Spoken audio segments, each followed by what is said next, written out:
Hello, welcome to the CarCast+Edmunds podcast. I'm Matt, the moderator, DeAndre, here with Alistair Weaver. How are you? I'm good, Matt. Missed you last week, but we had a nice chat about how you become an auto journalist. Yes, I appreciate that. I listened to it. I thought you guys did a great job. It's an interesting show for sure. You got a good team over there. I didn't. So Goldberg and I were both out, so we're down a show. We didn't really have a show last week. I will get into all of the things that I was doing the past week on why I missed the show, but it was to bring back some content. Got a visit with Nissan and the tour there at their factory in Tennessee. I'm trying to figure out where I was in so many different places real quick in Tennessee, and visited the Nissan Heritage Museum. They've got some cool cars there. Although one thing to point out, there wasn't racing cars there. It was just street cars, Oh, really? including Job One, which was the truck. They have a little pickup truck May- there. Maybe they sold them all. I don't know. I remember there was a famous man. I used to do work with Honda in a previous life, and in 2008, in the big recession, they were like, "We got to balance the books," and they sold their heritage fleet. So they sold stuff like the first NSX in Europe, and they had this wonderful like old collection. They just sold the whole lot, and I bet Yeah. and for what? Not not in a grand scheme of things, a large amount of money. So it's nice that Nissan's hung on to that. And they've been adding to the collection slowly over the last few years, and some guys that we know at Nissan, they they have other jobs. They volunteer for the heritage collection side of it. That's not their paid gig. And the day I was out there, the museum was closed. They were nice enough to open it up for me and give me a tour. Um, but yeah, some interesting stuff. I understand the stuff they have in Japan is maybe a little bit more robust than what they have here. There could be a few racing cars, but the car they do own is John Morton's Championship 510, which wasn't currently in the museum. It's with a collector who's taking care of it, a friend of mine as well, and he's a good guy to hold on to that car for now. Um, yeah, so it was kind of interesting to see, and I'll get into that more later. And then I did a quick stop at the discount tire and I guess Discount Tire and Tire Rack are the same company now. They have, I guess you could say, a testing and research facility, a track, if you will, or a number of tracks at 900 acres out in the middle of the desert in Texas. And I went out there and uh, basically went on all of their tracks to figure out what they do to test tires. And it was super interesting. So we'll get into It's more it's later on that. fascinating. It is the area of the performance which is so overlooked. And I know on the super high end stuff now we talk a lot more about tires, and we're about to talk about it in the context of the Edmunds Dew drags. But yeah, it's so easily overlooked.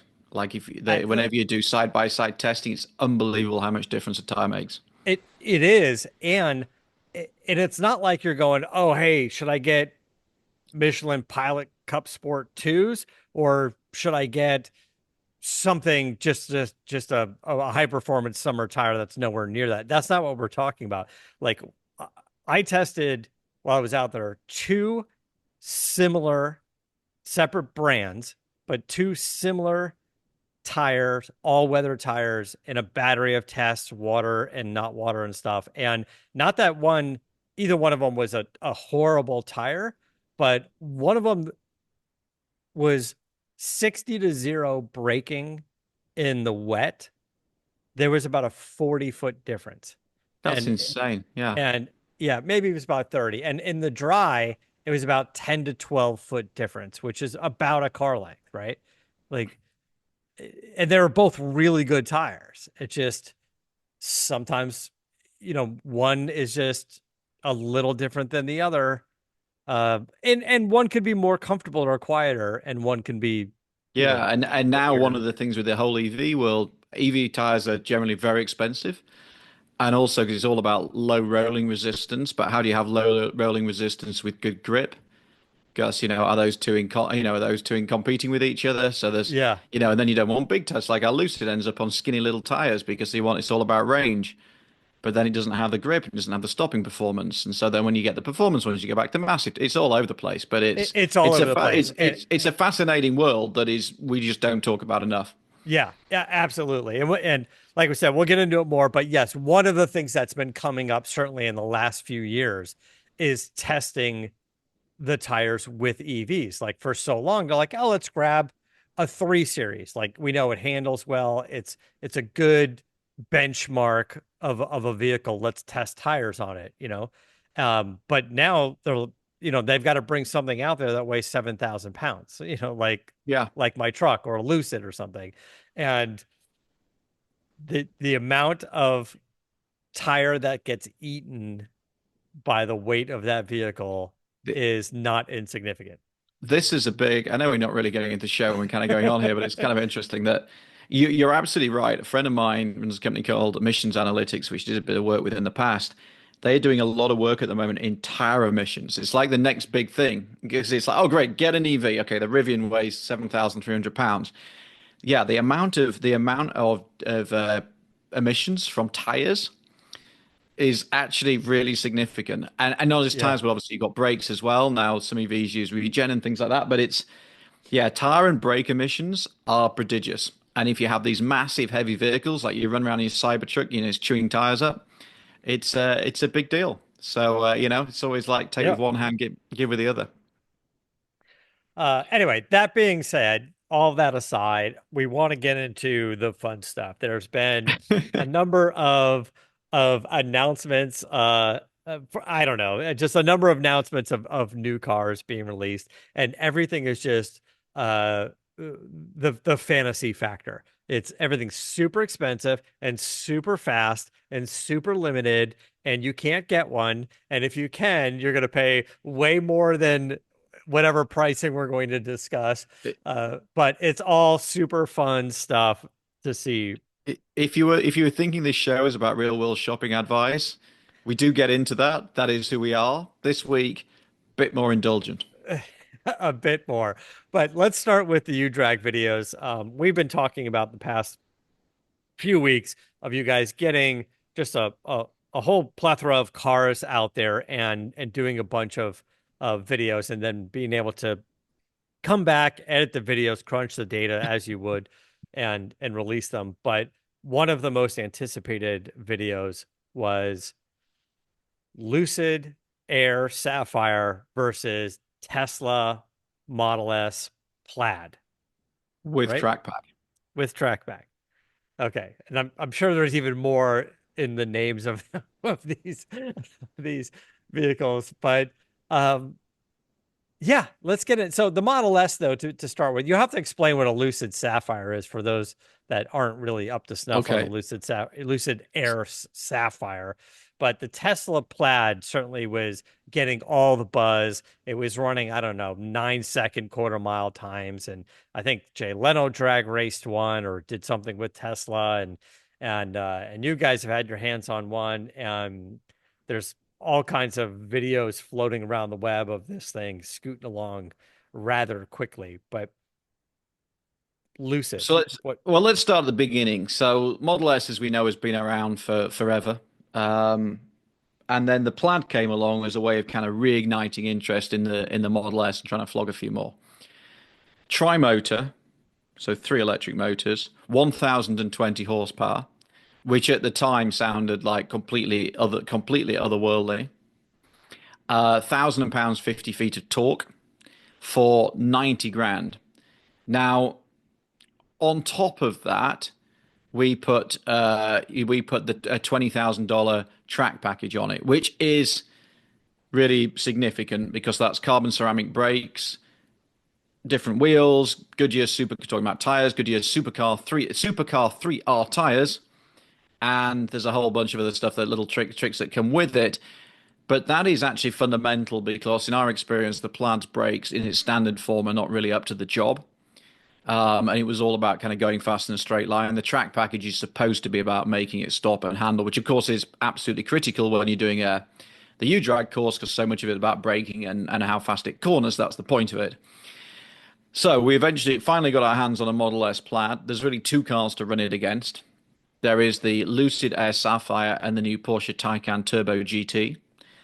And I'm going to give the way I'm going to say that we also ran the Turbo GT, and that video is coming out in the not too distant future. So I think Okay. when we've run that, then we can come back and have a much bigger conversation about how it all came together.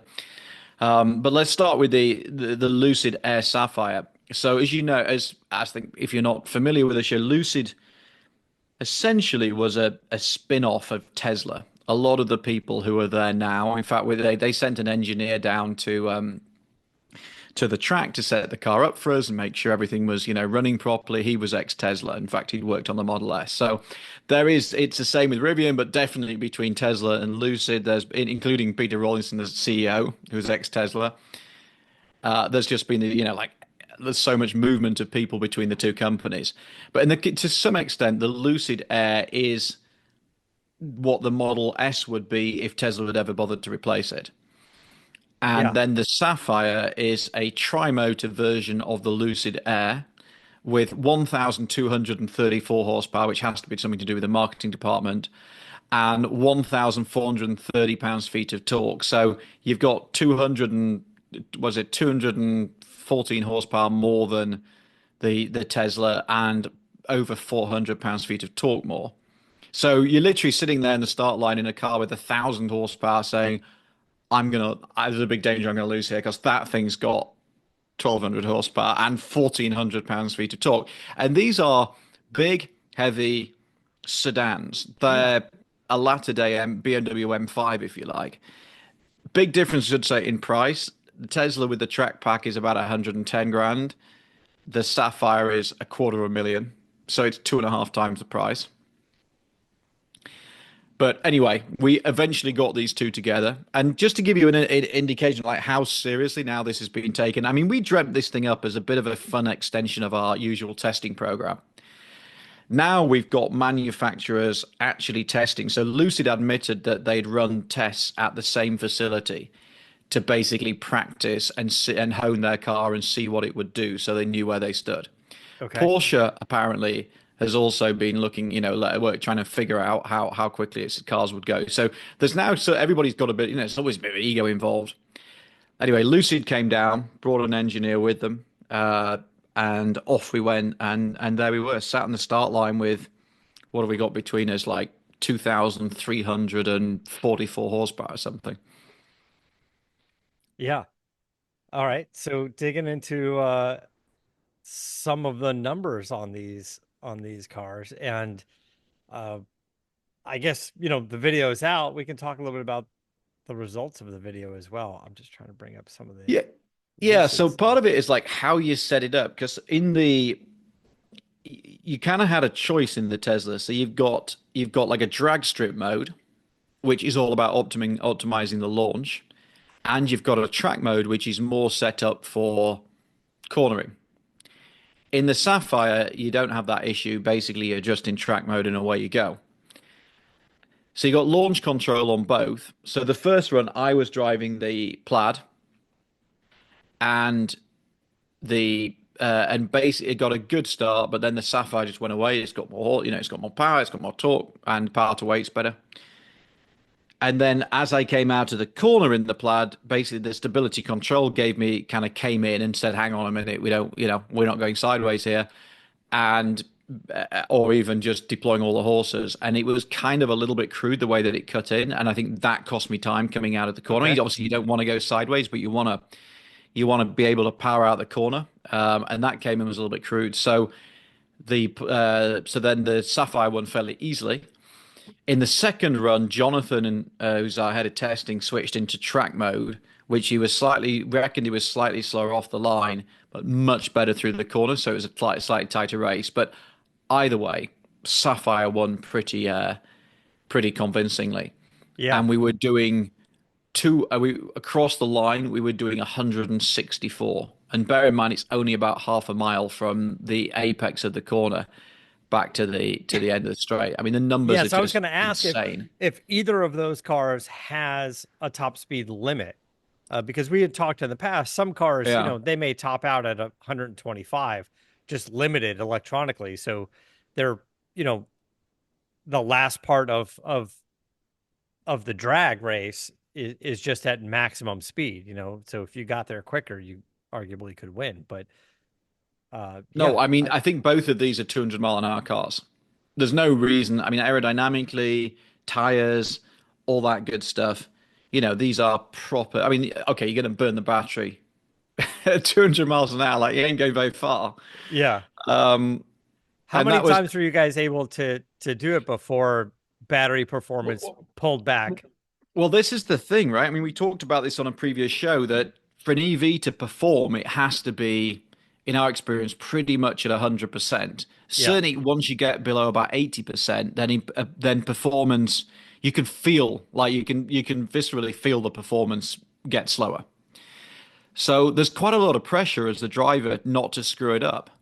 Because everybody, I think, watching the show thinks we must do like, it's like Formula One where you do two, you do free practice one and two, and then sooner or later you get into qualifying. No, I mean, like we basically get one practice run and then we're into it because you're just burning the battery and you can't afford to do that.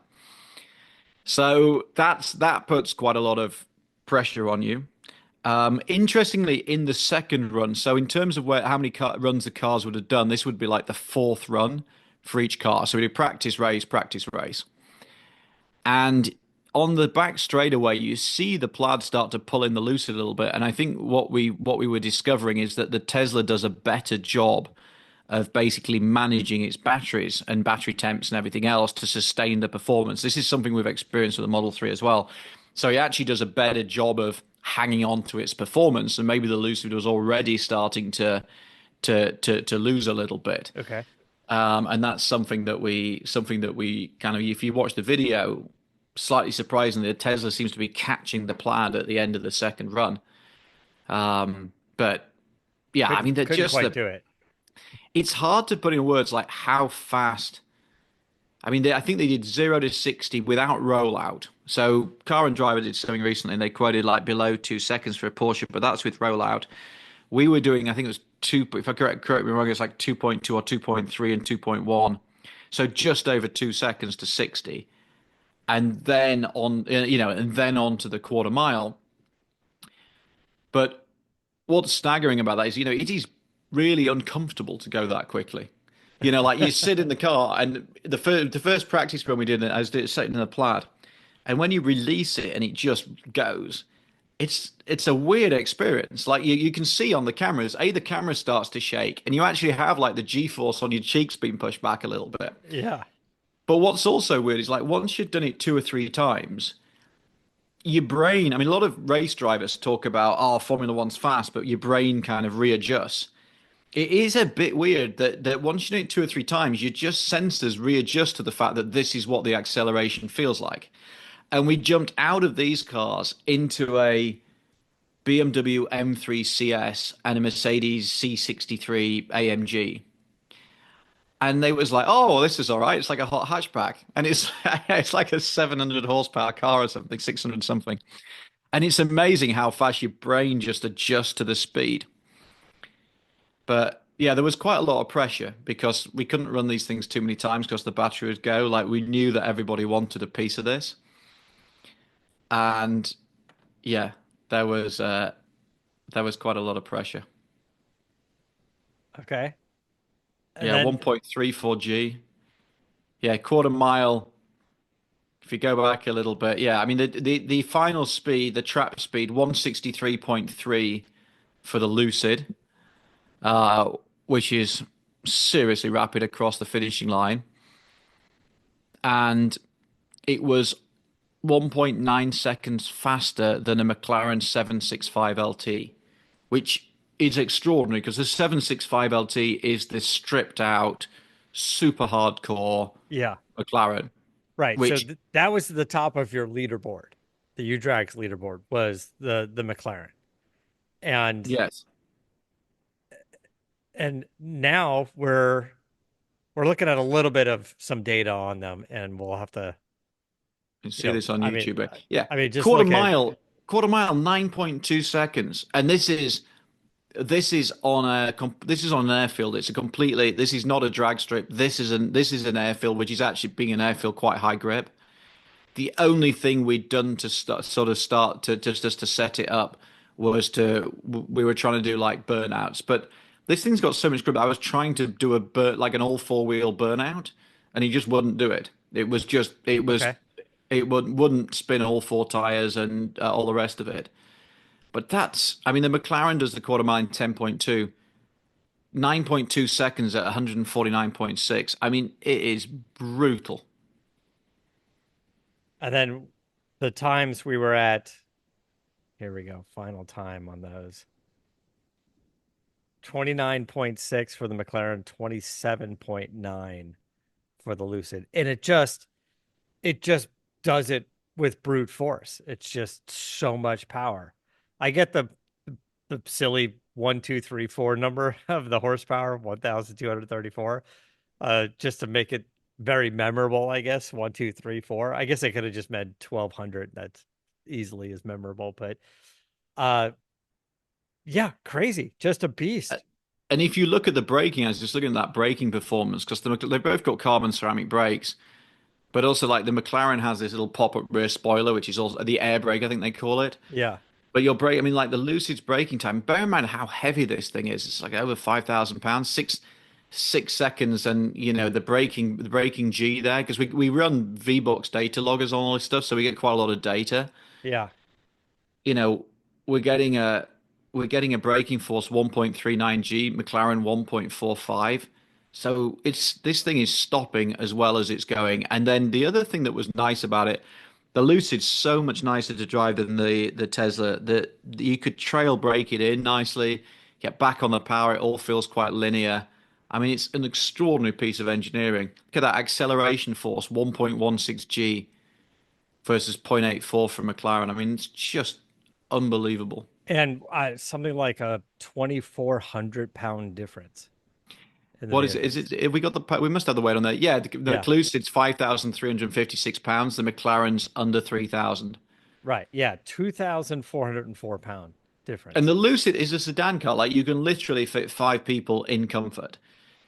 And you sit in these fairly sort of, in fact, it's a bit of a problem. The seats are these kind of like big, comfy armchairs. They're not like heavily bolstered. I'd prefer something that was a bit more sporting.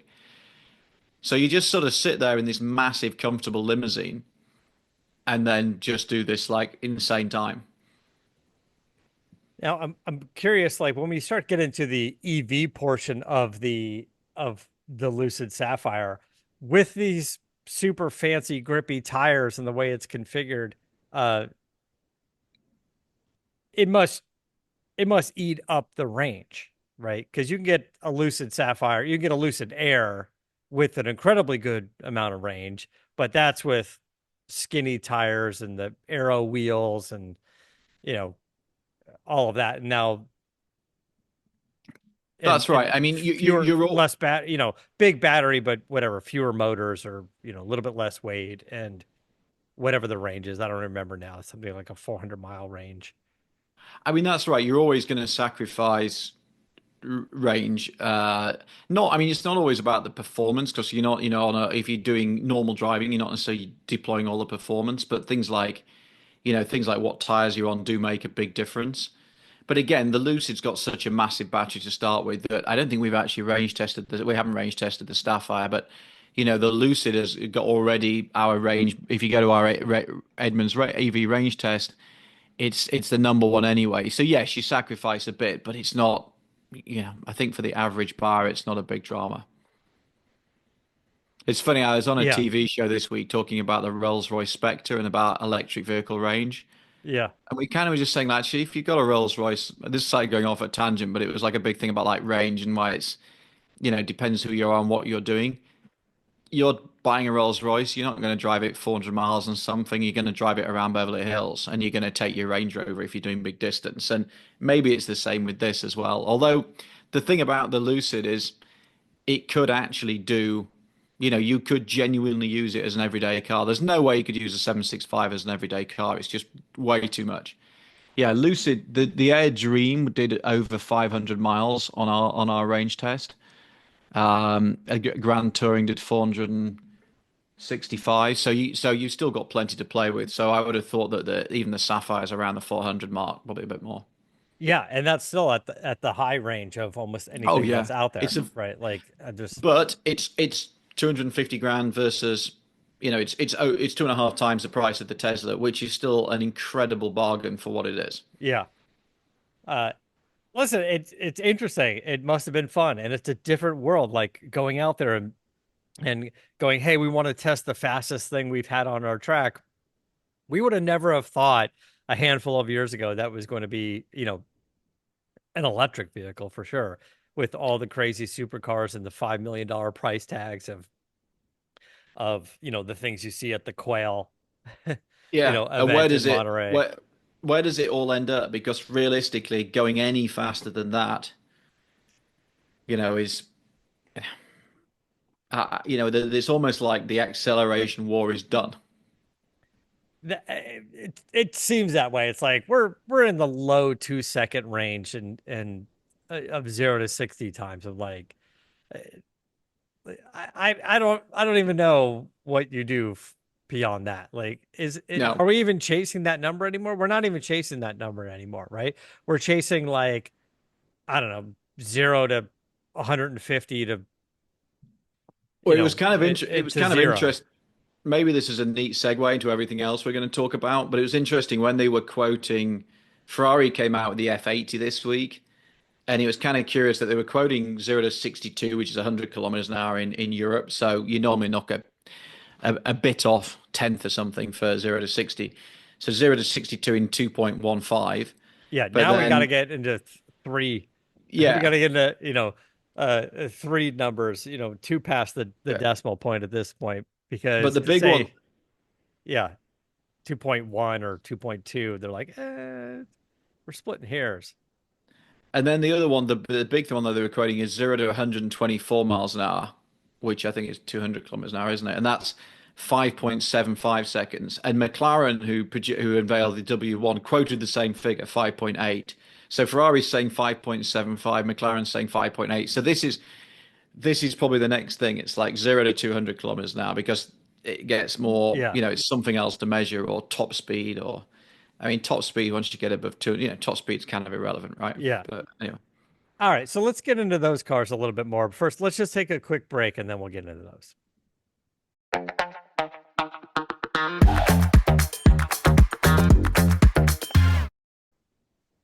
Uh, you mentioned Ferrari first, so here we go. We got a new Ferrari. The McLaren came out about a week or so ago.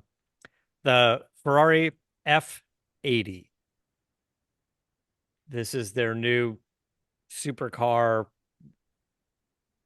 And apparently this is craziness. also their new design language as well. It's very low, it's very angular, it's very sharp edged. It's still got this sort of black stripe across the hood, which I'm not personally not a huge fan of. Yeah, not Uh, don't love that.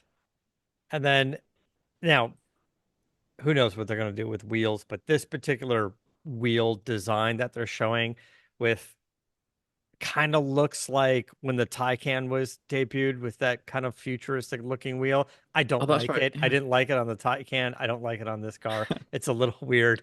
I just it's just not for me. And I know we're pushing on the subject of wheels though. We're pushing the hub so far out that we just don't have any more dish on the wheels anymore. Like it's just spoke basically right up to the edge where the tire is. And I don't know. It just changes the look of it. Um, okay, well, first things first. It's a hybrid, and the gas engine portion of it is a six-cylinder. Uh, I don't know how people are going to feel about that. Yeah, Um, it's a 3 liter V6. It's a lot of it's shared with the 499p race car, which is their sports prototype. But it's yeah, so you got the engine is 888 horsepower, which again might be a marketing thing. which is nuts, by the way, for a twin turbo six-cylinder. Like Correct. 888 horsepower is just insane. And then on top of that, you've then got three electric motors. Two at what is it? Two at the front with 282 horsepower combined, and then a smaller one at the back with 79 horsepower, 8-speed double clutch gearbox. So you put all of this together, and you end up with 1,184 horsepower. So I'm trying to And think, is this the first Ferrari road car with over 1,000 horsepower? I was trying to and think if any. their first like hypercar with all-wheel drive. I mean, we have an Yes, FF or something, but their first this, hypercar because the front axle, the yeah. two electric motors are acting on the front axle, the gas engine, and the third electric motor, the smaller one, are working on the rear. And I think if I remember this correctly, and on some of the initial specs, there's a electric motor spinning up the turbos to compensate for turbo lag on the low end side of things. So I think they're doing that as well. The other thing is, it looks massive in the photographs, but apparently, and I haven't seen it in the carbon, I suppose, but it's actually shorter than a Toyota Camry. I mean, Toyota Camry is not tiny, but it's shorter than a Camry to give you some sort of context.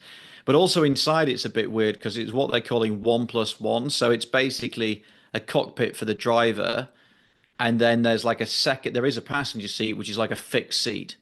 Yeah. So even if you got one of these, the other half's not going to be very happy. I think they're just supposed to hold on and pray. It's got electronic. It's got 48-volt electric motors for the damping to adjust the ride height. Little reverse gurney flaps front and rear, so it's got active aero going on. What else do you what else do you want to know? Price, I suppose. They're going to build 799. Can't remember why. 799. $4 million. Again, it's like I remember like F40s. I seem to remember in my head like F40s were vague. I mean, A, they built about 1,100, and B, they were vaguely affordable at the time. Not affordable, but they weren't like Yeah. ridiculous. Now it's like, oh, right, okay, well, we're going to sell them all anyway. So just think of a number, $4 million. So if they sold at 800 at $4 million each, that's already a chunk of cash. And of course, they're all sold instantly. Well, this past weekend, or like a week ago by the time you hear this, um, our friend Sammy Hagar sold his LaFerrari Barrett Jackson, I think all in with the fees. It's like 4.675 million for his Oh, custom did he? designed LaFerrari, which I I don't think is a record. Now, technically, I think it's a record for that year because they made the LaFerrari for a couple years. But uh, yeah, it's a massive number for that car. I It I looked hadn't great. heard that. So beers are very much on him then. Yeah, it stole the show. It was the number one sale of the show, and Barrett Jackson's new fall auction in Scottsdale in October was 4 million massive. bucks. 4 million bucks. Yeah, close, almost five. And I what were think they? What the hammer's like 4.25, and then you add $425,000 to it. It's like, and what were they new? They were like $1 million new, weren't they? that's a good question. How much was a LaFerrari new? I thought it was I was just somewhere. while you're doing that, I was just calculating like if Ferrari sold 799 of them, 4 million bucks each. And of course, they won't be 4 million because people have put all sorts of personalization on. They just trousered like 3.2 billion overnight, basically. Yeah, I want to say, Trousered, that's a good British expression. You don't say panted, do you? Trousered, which basically, like trousers, English word for pants. So you could say trousered, which basically means like, like put it in your jean pocket. I haven't okay. used that expression in a long time. 1.5 million for a LaFerrari, and the Aperta was 2 million after that. Okay. So yeah, which also may sort of lead us to think that, hey, maybe there's even going to be a, a roadster version or a track only version like the Yeah. FXX, something along the lines of that. Uh, It, it's at some but point that they're going to get 5 million or 6 million for. I mean it looks incredible. I'm sure it will be incredible. It's just and then of course I suppose it's so in like the McLaren. It's funny like the McLaren now is 2.1 million, so it's half the price. And when you look at the spec is actually pretty similar, but with one really significant difference. So the McLaren is a twin turbo V8 with 903 horsepower from the engine. Yeah. Then it's got 337 horsepower from the electric motors, of which there are two. So you got a total of 1,400 and 1,241 horsepower, so slightly more than the Lucid Sapphire. And it's a big but, rear-wheel drive only. Yes. So there was apparently I've heard like on the grapevine there was a lot of what they originally wanted to do was going to put like a motors at the front, but engineering all that is super complex, super and in the end they decided we're just going to go down the rear drive route. That is a hell of a lot of horsepower to put through the rear wheels only. I don't care how big the tires are, how much good your stability control is, or whatever. But it looks cool, and it's got this rear wing that extends by like nearly 12 inches off the back of the car. Yeah, they wanted to sort of effectively make a long tail version, so a high Yes, speed version. So instead of just the wing coming up going, "Oh, hey, we want a wing that comes up for additional downforce on the road course," they go, "But that's not the high speed. That's not the best thing for high speed." Like we were talking, I don't know, a couple of weeks ago about uh the little extra gurney flap on the Z06. And if you were going to take that off, if you're going to race from here to Vegas for some reason, and maybe you wanted a little extra gas mileage or a little bit more high speed, maybe you take the little gurney flap, GT 500 or my Mach 1 with the track pack on it, maybe unbolt the little gurney flap, maybe get a little bit more, a little less drag, a little more top speed. it's Uh, yeah, but also long tail. Remember, like from McLaren long tail car, because it was a long tail version of the F1. So this whole like long tail narrative, then there was the speed tail and stuff like that. That's kind of part of their heritage. So, but also it's going to be more exclusive. So there were how many Ferraris? 799, 399 of the McLaren. So yeah, and I don't more, mean to like pick on McLaren, but I just think those numbers are just kind of based on the demand. They can figure out who's going to buy the car. yeah. I, And the I thing at the point of 799 seems like a high number for Ferrari, but they know they can sell it, and like you just said, they're printing money on that car. $4 million. They're going to sell almost 800 of And the them. point of these cars is the sort of the trickle down effect that, a lot of the technology that they debut here will eventually then filter down to their still very expensive but marginally more affordable cars. So they get these periods basically once a decade. And if you go back a decade, we had the P1, the LaFerrari, the what were the 918, wasn't it? The nine Porsche 918. Yeah, And a decade later, yes, we don't have a Porsche hypercar, but here we are with the W1, with the F80. There's the Bugatti Tourbillon, which has got even more power. That's got 1800 horsepower. That's four yeah, million bucks as well. I mean, okay, The Bugatti now looks like a bargain, right? At 4 million. You're yeah. looking at the Ferrari and saying, well, but I guess the Bugatti in theory isn't limited. It isn't a limited edition, whereas the Ferrari is. But I mean, it's got a V16. It's got three electric motors. It's got 1800 horsepower. You're turning up in you're in the I don't know, the private jet lounge. You've got 1800 horsepower. But I guess you got both, right? The guy, you're buying the Bugatti, you're buying the Ferrari. Yeah, I mean, I guess the Ferrari and the Bugatti guys, when they sit there and they have the conversation, at least the Bugatti guy goes, how's your V6 running for you versus my V16?" Yes. And then he's gonna go, "Well, my V16 sounds better and it's a real engine." And then the Ferrari guy's gonna go, "Yeah, it sounds like a lot more stuff that's gonna break. It's a lot more maintenance." Oh, actually, I think there's only 250 of the Tourbillon, isn't there? So no, it is more. I mean, I was getting it wrong. Yeah, it is technically not like a limited edition, but I think they're only going to build like 250. I don't know. They'll do I mean, 250, then they'll do a everything with Spider. Then Bugatti is kind of limited, yeah, right? It's not like they're not gonna make 5,000 of anything. yeah, Unless Bugatti comes out with an SUV and it's 300 grand, they can yeah. probably sell 5,000 of those. Lamborghini said that, weren't we? Never going to sell more than 6,000 cars. Never going to do SUV. Now we're Yeah. selling 12,000, and everybody buys a Urus. But yeah, I'll tell you what. All of this, though. Well, I know we're going to talk about GT3, GT3 in a moment, but all of this makes the ZR1 look like incredible. I know we don't know the price yet, but it's going to be probably a couple of hundred grand. That looks like a 200 grand bargain. 233 miles an hour. They just done the top speed run. 233 miles an hour, 1,000 horsepower. Yeah, I saw that, but It's going to uh, sound unbelievable because it's a flat plane crack. no, no one getting in that car and then getting into the Bugatti is going to be the same. It's going to be the same person. I mean, the No, Bugatti, you, at least when you get in it, you start to feel like you know where the money's going. It's just a piece of luxury. It's a piece of it's jewelry. That whole gauge cluster and that they're doing with that is that's an impressive car. it That's a is cool piece. it That's a is cool it piece. is a hell of a thing. The other thing that's interesting, like the ZR1 and the 911 GT3. I think the GT3 is going to be more. I mean, we don't know how much the ZR1 is yet, but let's hypothesize. I think it's going to be under 200 probably. Yeah. So the GT3 is going to be more expensive. But again, I just don't see the ZR1 customer, and the Porsche customer overlapping that much.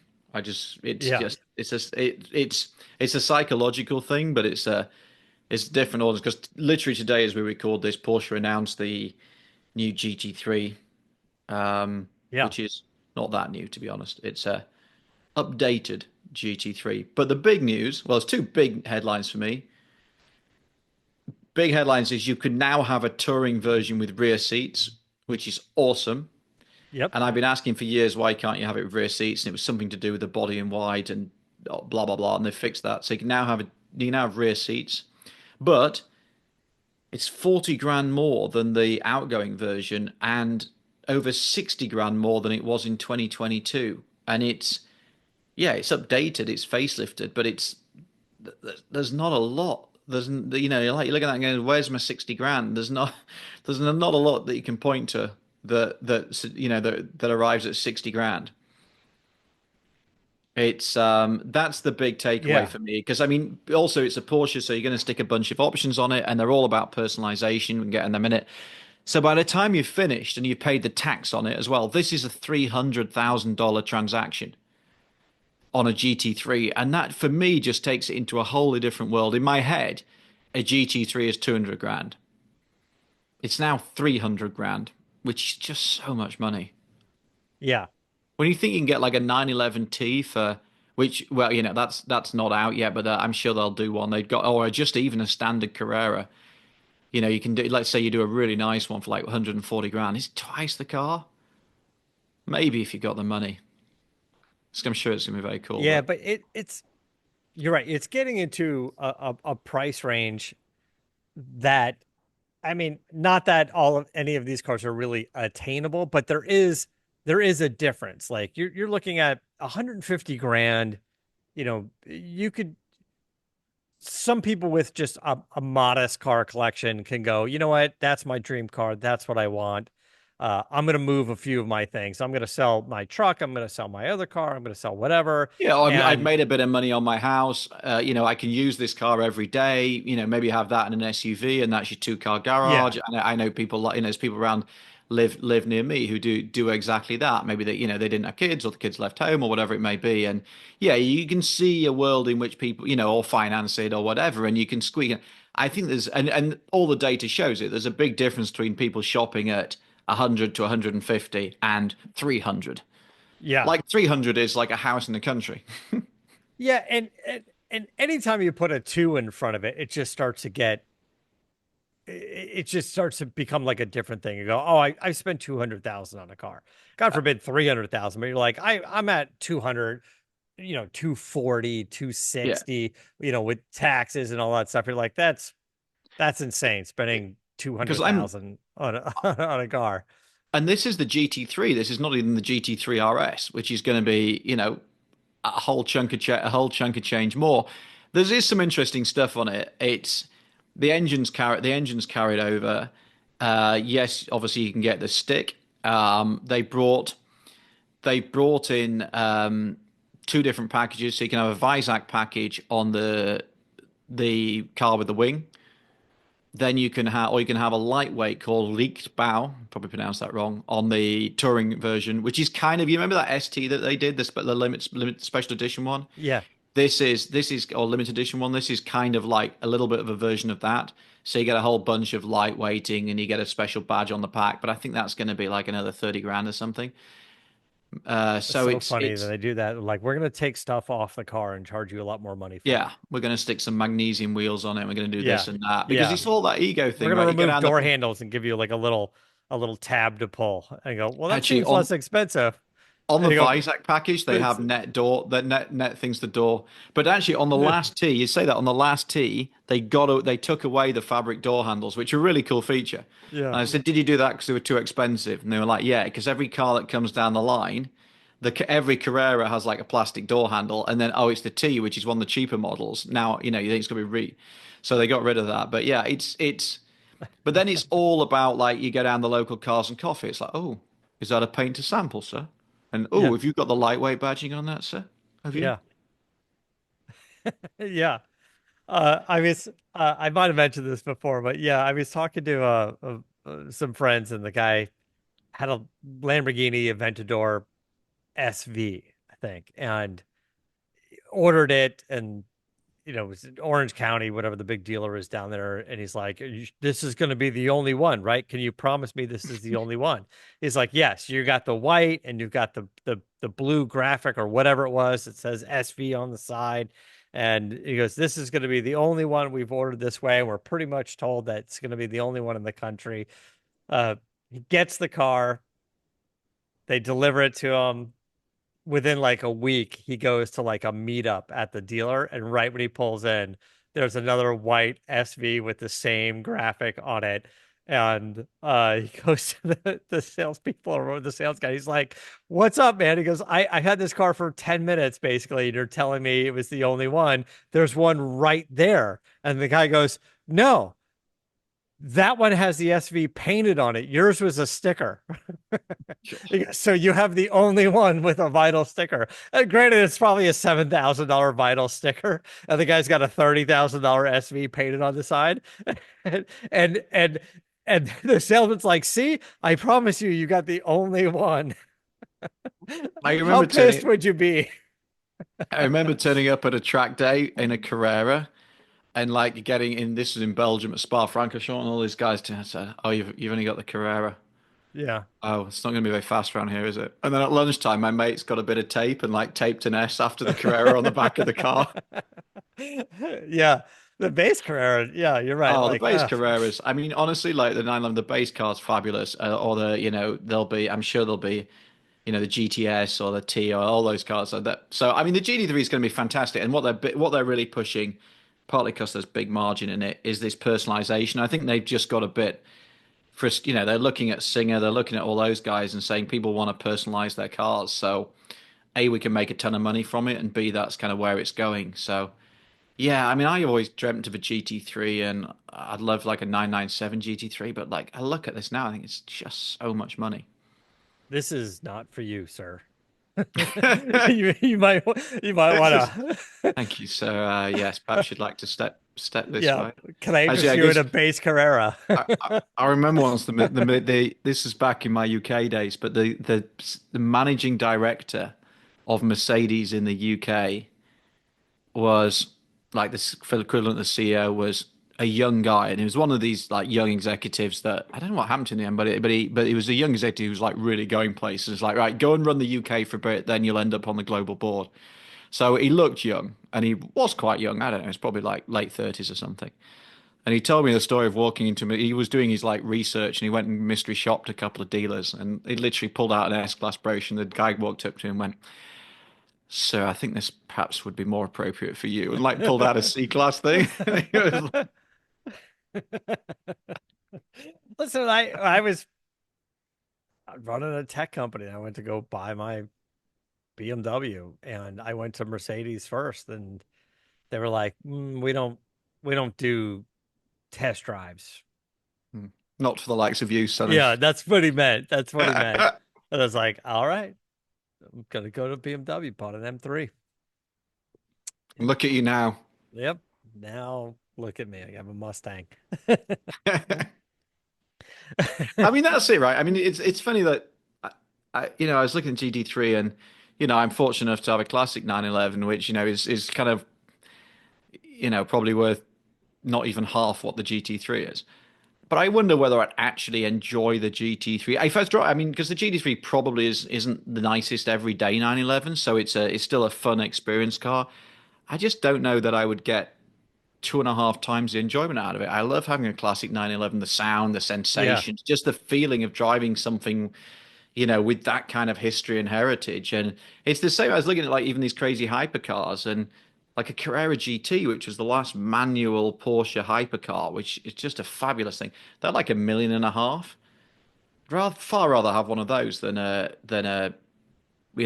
probably an F80 at 4 million. Just because it's so much more tactile. And everything is just becoming a collector piece. It's just becoming sort of this tradable asset that ends up at an auction or trades hands for more money later. And I'm not saying that that's bad, but maybe we're getting a little too far with that stuff. And like to your point where you were saying, so many people are customizing Porsches and Porsche seeing things like Singer and every one of those cars is bespoke and Porsche going, yeah, we really want to start pushing, you come in, you order it, you pick your leathers, you paint to sample.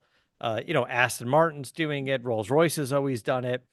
And but from there, is the car drivable or are you just buying this piece of art to look at and then make some money off of one day? It's just It is a bit depressing. It's the same. I mean, I'm a bit of a watch guy as well, and I like my watches, but you know, there are only so many places you can go with a $30,000 watch on your wrist. And there was a yeah. big thing in London recently of like lots of people being hit up for their, a bit attacked for their watches.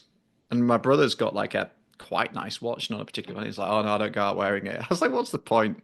Yeah. Yeah, you can't wear it. You can't wear it. It's Yeah. crazy. It's But all a bit.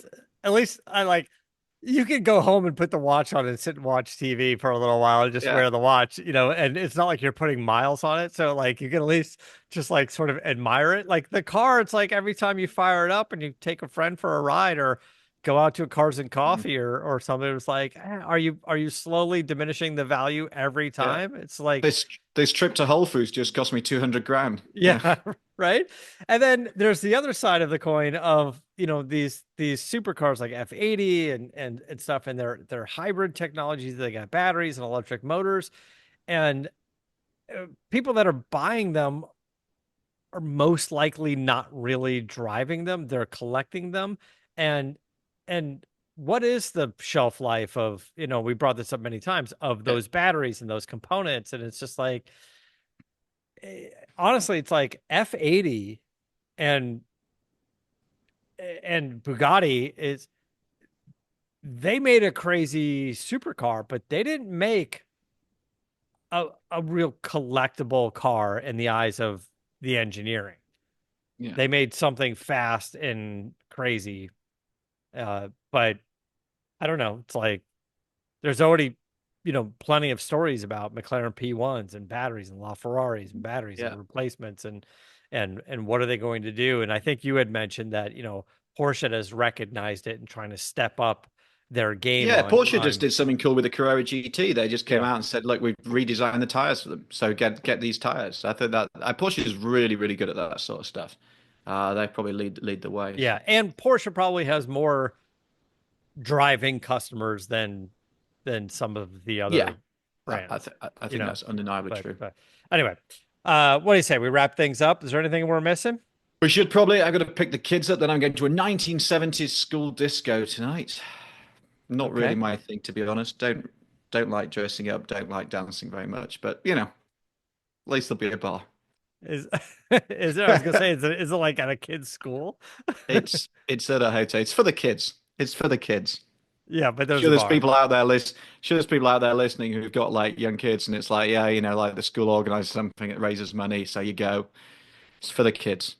I just did a trip. We were visiting some family, and Tammy's nephew, who's 6, is going to his first concert, a Post Malone concert. Post Malone, it's gonna be his first concert. And it was he's going with the full dress up and he was getting his jeans ready and he was like cutting holes in his jeans and I was teaching him a little sandpaper to like rub the jeans down and give you that like get the worn look and all that stuff. And then his mom and I were convincing him that Post Malone's face tattoos are fake and he just does that for the concerts, for the Yeah. shows. So he doesn't get too far down going, this is my hero and I need to get face tattoos one day Yeah, because yeah, yeah. he You got to be careful with that might stuff. want to back off on that and go, Yeah. no, these are all temporary Yeah. tattoos. Uh, You know, I didn't want him to get too far down the line of a Post Malone or a Jelly Roll face tattoo guy, but hopefully he's having fun. All right, guys, thanks so much for listening. Be sure to check out edmunds.com/news Slash and news. And then, of course, check out, and there you can see all the U-Drag stuff as well. So don't miss the Tesla versus Lucid. And there's more to um, come. on the Edmunds YouTube channel. You can check it out there. And like you said, there's a lot more awesome videos of the Yeah. U-Drag videos and stuff to come. And So some sensible car advice too. maybe next time we'll get into a conversation that's anything less than $150,000. I can't promise it, but there's a chance. All right, guys. Thanks so much for listening. Until next time, keep the air in the spare and the bag in the wheel.